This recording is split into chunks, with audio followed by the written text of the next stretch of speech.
গালে এবং ঠোঁটে চুম্বন করা যাবে না এমন আপত্তি করেছিলেন পাকিস্তানি অভিনেত্রী, তাও আবার শাহরুখ খানকে।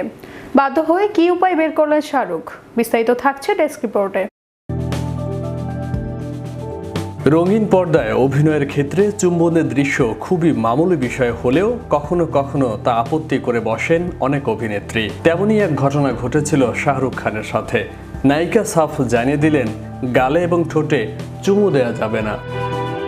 2017 সালে মুক্তি পায় ভারত পাকিস্তানের যৌথ প্রযোজনার সিনেমা রয়েস। ছবিতে নায়ক শাহরুখ খানের নায়িকা ছিলেন পাকিস্তানি অভিনেত্রী মাহিরা খান।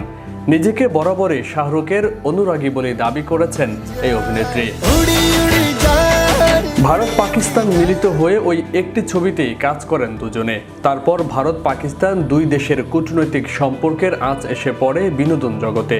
পাকিস্তানি শিল্পীদের ভারতে কাজ নিষিদ্ধ হয়, তবে ভবিষ্যতে সুযোগ পেলে ফের শাহরুখের সঙ্গে কাজ করতে চান মাহিরা।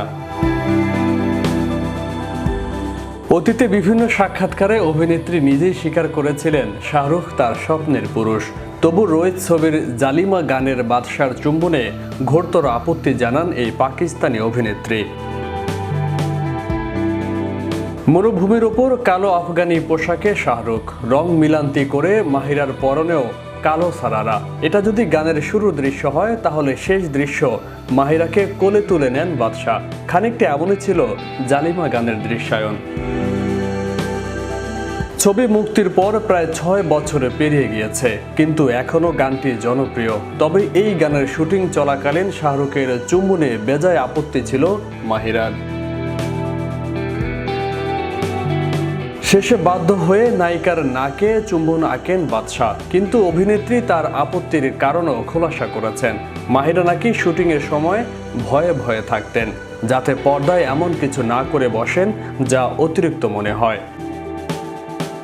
আর তাই শাহরুখকে বলে দিয়েছিলেন যে গালে এবং ঠোঁটে চুম্বন করতে পারবে না। তাই শেষমেশ ঠোঁটের পরিবর্তে ঠিক হয় নাকেই হবে চুম্বন।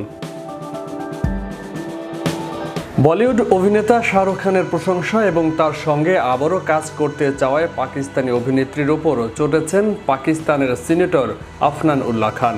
তিনি মাহিরাকে নির্লজ্জ, লোভী ও মানসিকভাবে অসুস্থ বলেও দাবি করেছেন। এক অনুষ্ঠানে মাহিরা তার বলিউডে কাজ করার অভিজ্ঞতার কথা বলেছিলেন। সেখানেই জানান শাহরুখই তার স্বপ্নের নায়ক। ইন্ডাস্ট্রির যে যাই বলুক, বাদশা একেবারেই অন্যরকম মানুষ।